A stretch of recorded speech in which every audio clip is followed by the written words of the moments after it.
Very good morning, students. How are you all? I hope you all are safe and healthy at your place.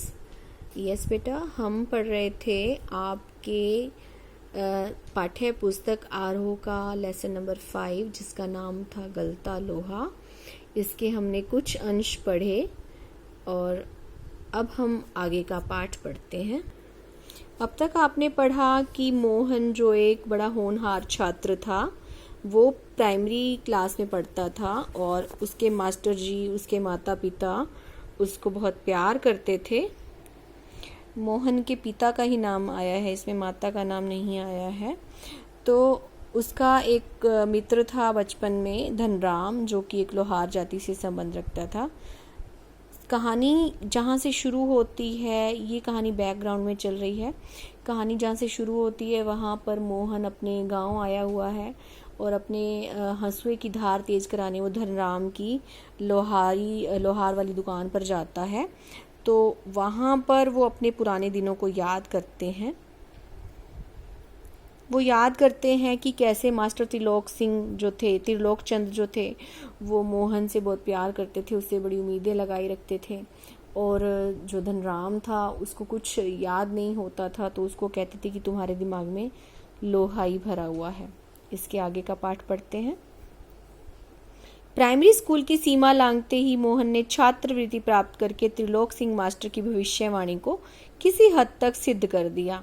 तो साधारण हैसियत वाले यजमानों को पुरोहिताई करने वाले वंशीधर तिवारी का हौसला बढ़ गया कि वो पहले तो एक पुरोहिताई करते थे, यजमान उनके होते थे, बस उनकी पंडिताई करके आते थे, उनको पैसे मिल जाते थे। लेकिन अब उन्होंने एक सपना बुन लिया था कि उनका पुत्र जो है बड़ा आदमी बनेगा पढ़ लिख कर, और वे भी अपने पुत्र को पढ़ा लिखा कर बड़ा आदमी बनाने का स्वप्न देखने लगे।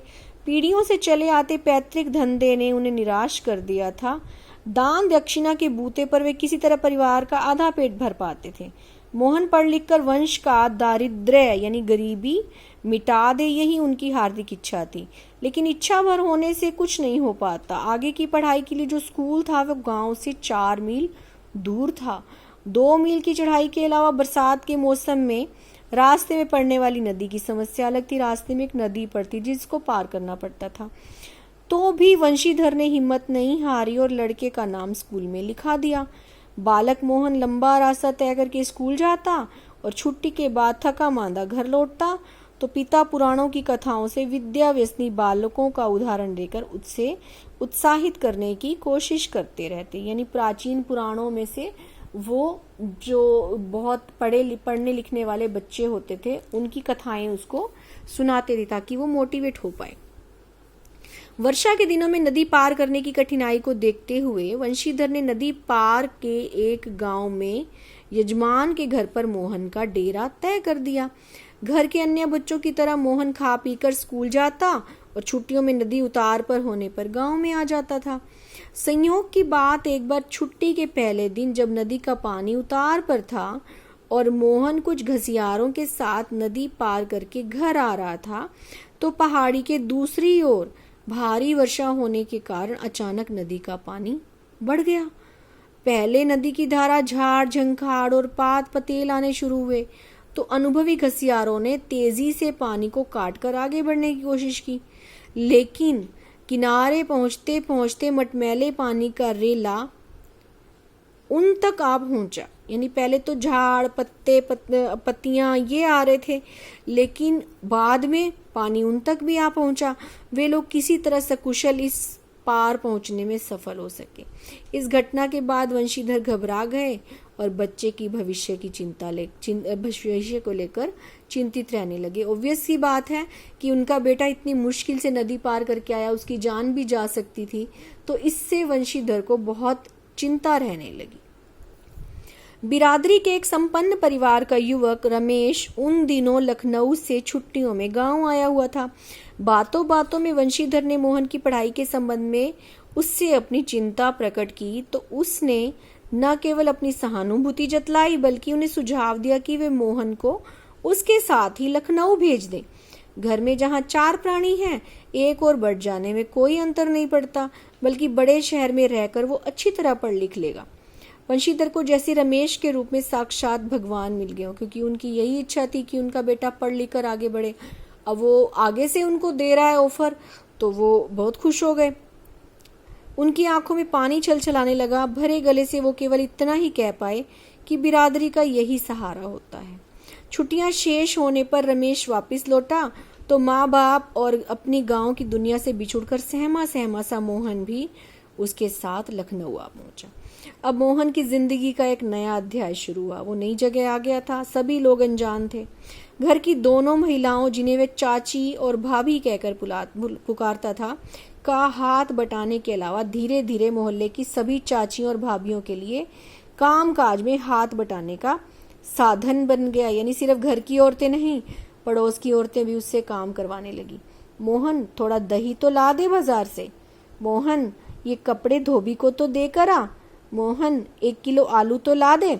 मतलब इस तरह से काम थे जो मोहल्ले की औरतें उन्हें बताया करती थी।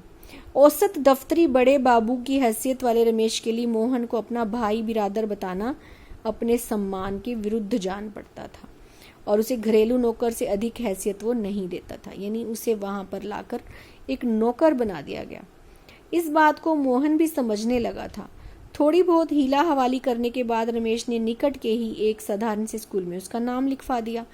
लेकिन एकदम नए वातावरण और रात दिन के बोझ के कारण गांव का वे मेधावी विद्यार्थी शहर के स्कूली जीवन में अपनी कोई पहचान नहीं बना पाया, क्योंकि उसे समय ही नहीं मिलता था पढ़ने का। सारा दिन उसको काम करवाया जाता था, रात को उसको समय मिलता था पढ़ने का तो रात को उसको नींद आ जाती थी। उसका जीवन एक बंदी बंधाई लीक पर चलता रहा। एक लाइन ही बन गई कि इसी तरह से चलेगा उसका जीवन। साल में एक बार गर्मी की छुट्टियों में वो गाँव जाने का मौका भी मिलता तो रमेश या उसके बड़े भाई कोई प्राणी गांव जाने वाला होता, वरना छुट्टियों को भी अगले दर्जे की तैयारी के नाम पर उसे शहर में गुजार देना पड़ता। यानी अगर कोई गांव जाता होता तो उसके साथ भेज दिया जाता, अदरवाइज ये कह देते कि उसको पेपरों की तैयारी करनी है और वो नहीं आ पाएगा छुट्टियों में। अगले दर्जे की तैयारी का तो बहाना भर था। सवाल रमेश और उसकी गृहस्थी की सुविधा असुविधा का था। मोहन ने परिस्थितियों से समझौता कर लिया था, क्योंकि और कोई चारा भी नहीं था। घर वालों को अपनी वास्तविक स्थिति बताकर वो दुखी नहीं करना चाहता था। वंशीधर उसके सुनहरे भविष्य के सपने देख रहे थे। अब अगर वो बता देता कि उसके साथ इस तरह से व्यवहार होता है तो वंशीधर, जो उसके पिता उसके लिए कितने सपने देख रहे थे, उनको बहुत दुख होता और इस चीज की उसको बहुत परवाह थी। 8वीं कक्षा की पढ़ाई समाप्त करके छुट्टियों में मोहन गांव आया हुआ था।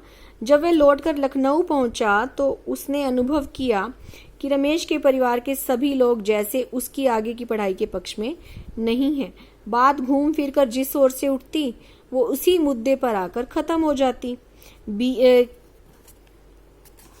कि हजारों लाखों बीए एमए मारे मारे बेकार फिर रहे हैं।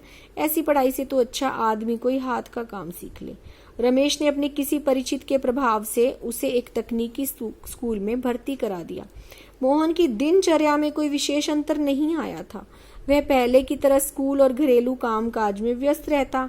धीरे धीरे 1.5-2 वर्ष का यह समय भी बीत गया और मोहन अपने पैरों पर खड़ा होने के लिए कारखानों और फैक्ट्रियों के चक्कर लगाने लगा। अब उसे तकनीकी स्कूल में भर्ती करा दिया गया, नहीं पढ़ाया नहीं गया, उसे एक डिप्लोमा दिलवाया गया ताकि वो हाथ का काम सीख ले। अब 1.5-2 साल में ये समय बीत गया तो उसे अब काम की चिंता होने लगी कि अब मैंने डिप्लोमा कर लिया है तो मुझे नौकरी भी करनी पड़ेगी। तो वो कारखानों और फैक्ट्रियों के चक्कर लगाने लगा। वंशीधर से जब भी कोई मोहन के विषय में पूछता तो बड़े उत्साह के साथ उसकी पढ़ाई की बताने लगते और मन ही मन उनको विश्वास था कि वो एक दिन बड़ा अफसर बनकर लौटेगा। लेकिन जब उन्हें वास्तविकता का ज्ञान हुआ तो न सिर्फ गहरा दुख हुआ बल्कि वे लोगों को अपना स्वप्न भंग की जानकारी देने का साहस ही नहीं जुटा पाए। कहाँ तो वो पहले उसकी बड़ाइयां करते थे और अब उन्हें पता चला कि वो तो एक नौकर जैसी जिंदगी बिता रहा है, तो वो लोगों को बताने की हिम्मत भी नहीं जुटा पाए। धनराम ने भी एक दिन उनसे मोहन के बारे में पूछा था। घास का एक तिनका तोड़कर दांत खोदते हुए उन्होंने बताया था कि उसकी सेक्रेटरीट में नियुक्ति हो गई है। यानी झूठ बोल रहे थे वो। दांत, घास का एक तिनका दांत तोड़कर, ये एक कहावत है कि अगर झूठ बोल रहे तो घास का तिनका दांत से तोड़ो तो उस झूठ का पाप नहीं लगता है। तो क्योंकि वो पुरोहित थे तो वो झूठ तो नहीं बोल सकते थे, इसलिए उन्होंने झूठ बोल दिया। शीघ्र ही विभागीय परीक्षाएं देकर वो बड़े पद पर पहुंच जाएगा। धनराम को त्रिलोक सिंह मास्टर की भविष्यवाणी पर पूरा पूरा यकीन था। ऐसा होना ही था, उन्होंने सोचा। दांतों के बीच में तिनका दबाकर असत्य भाषण का दोष ना लगने का संतोष लेकर वंशीधर आगे बढ़ गए थे। आगे ना वही बात कि दांतों के बीच में तिनका दबाओ तो असत्य का दोष नहीं लगता। धनराम के शब्द मोहन लल्ला बचपन से ही बड़े बुद्धिमान थे। उन्हें बहुत देर तक कचोटते रहे। जब उन्होंने बताया कि उसकी नौकरी लग गई है तो धनराम ने बोला कि मोहन तो बचपन में ही इंटेलिजेंट था। त्रिलोक सिंह मास्टर की बातों के साथ साथ बचपन से लेकर अब तक के जीवन के कई प्रसंगों पर मोहन और धनराम बात करते रहे। धनराम ने मोहन के हंसुए की फाल को बेंत से निकालकर भट्टी में तपाया और मन लगाकर उसकी धार गढ़ दी। अब ये सारी बातें याद कर रहे हैं, त्रिलोक सिंह की बातें याद कर रहे हैं। उन्होंने कई प्रसंग याद किए। इतने में उसने हंसुए की फाल को बेंत से निकाला और भट्टी पर तपा दिया और मन लगाकर उसकी धार गढ़ दी। गर्म लोहे को हवा में ठंडा होने में काफी समय लग गया था। धनराम ने उसे वापस बेंत पहनाकर मोहन को लौटाते हुए जैसे अपनी भूल चूक के लिए माफी मांगी हो। बेचारे पंडित जी को तो फुर्सत नहीं रहती, लेकिन किसी के हाथ भिजवा देते तो मैं तत्काल बना देता। मोहन ने उत्तर में कुछ नहीं कहा, लेकिन हंसुए को हाथ में लेकर वो वहीं बैठा रहा, जैसे उसे वापस जाने की कोई जल्दी नहीं है। वो कुछ देर और बैठना चाहता था वहां पर। सामान्य तौर से ब्राह्मण टोले के लोगों का शिल्पकार टोले में उठना बैठना उचित नहीं होता है। किसी काम काज के सिलसिले में यदि शिल्पकार टोले में आना ही पड़ा तो खड़े खड़े बातचीत निपटा ली जाती थी। ब्राह्मण टोले के ब्राह्मणों को बैठने के लिए कहना भी उनकी मर्यादा के विरुद्ध समझा जाता था। यानी अगर वो इस जगह पर आ गए हैं, लुहार जाति वाली जगह पर आ गए हैं, तो कोई उन्हें बैठने के लिए कहता है तो भी उनकी शान के खिलाफ माना जाता था कि बैठने के लिए कैसे कहा। पिछले कुछ वर्षों में शहर में जा रहने के बावजूद मोहन गांव की इन मान्यताओं से अपरिचित हो, ऐसा संभव नहीं था। धनराम मनी मन उसके व्यवहार से असमंजस में पड़ गया था कि वो इतनी देर होगी क्यों बैठा है यहाँ पर, लेकिन प्रकट में उसने कुछ नहीं कहा और अपना काम करता रहा। लोहे की एक मोटी छड़ को भट्टी में गलाकर धनराम गोलाई से मोड़ने की कोशिश कर रहा था। अब अपने काम में लगा हुआ था, एक छड़ को गोल करने के चक्कर में वो कोशिश कर रहा था। एक हाथ से संडासी पकड़कर जब वह दूसरे हाथ से हथौड़े की चोट मारता तो निहाई पर ठीक घाट में सिरा न फंसने के कारण लोहा उचित ढंग से मुड़ नहीं पा रहा था। मोहन कुछ देर तक का उसे देखता रहा, फिर जैसे अपना संकोच त्याग कर उसने दूसरी पकड़ से लोहे को स्थिर कर लिया। मोहन थोड़ी देर उसे देखता रहा कि वो क्या कर रहा है, लेकिन फिर उसने जो उसको हेजिटेशन हो रही थी अब उसका काम देखकर, तो उसने छोड़कर अब दूसरी तरफ से लोहे को पकड़ लिया, स्थिर कर दिया। धनराम के हाथ से हटोरा लेकर नपी तुरी चोट मारते अभ्यस्त हाथों से धोकनी फूंककर लोहे को दोबारा भट्टी में गर्म करते और फिर निहाई पर रखकर उसे ठोकते ठोकते सुघड़ गोले का रूप दे डाला। क्योंकि वो भी एक तकनीकी शिक्षा का ज्ञान ले रहा था, हो सकता है उसने भी यही चीजें सीखी हों कि हाथ का काम ऐसे किया जाता है, तो हो सकता है उसका भी यही साइड हो जो भी वो सीख रहा था। तो फिर क्या हुआ, फिर निहाई पर रखकर उसे ठोकते ठोकते सुघड़ गोले का रूप दे डाला। मोहन का यह हस्तक्षेप इतनी फुर्ती और आकस्मिक ढंग से हुआ कि धनराम को चूक का मौका ही नहीं मिला। मोहन ने यह सब बहुत जल्दी से किया, धनराम को पता ही नहीं चला एकदम से हुआ क्या। वह अवाक मोहन की ओर देखता रहा। उसे मोहन की कारीगरी पर इतना आश्चर्य नहीं हुआ जितना पुरोहित खानदान के एक युवक का इस तरह के काम में उसे भट्टी पर बैठकर हाथ पर डालने से हुआ था।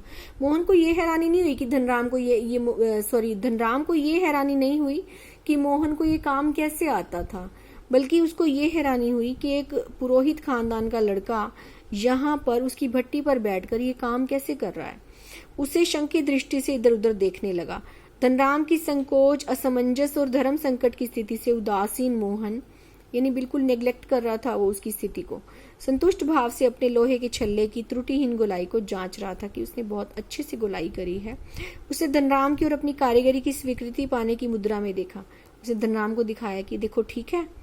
उसकी आंखों में एक सर्जक की चमक थी। सर्जक यानी कि सर्जन, जैसे सर्जरी करते हैं ना, तो उसकी चमक थी जिसमें ना स्पर्धा थी ना ही किसी प्रकार की हार जीत का भाव। यानी वो एक सेटिस्फाइड पर्सन बन चुका था, जिसे अपने काम से संतुष्टि थी कि उसने जो भी काम किया वो एक सेटिस्फेक्शन से किया। तो यहाँ आपका पाठ खत्म होता है। आशा करती हूँ आपको समझ में आ गया होगा। Okay, thanks, have a nice day.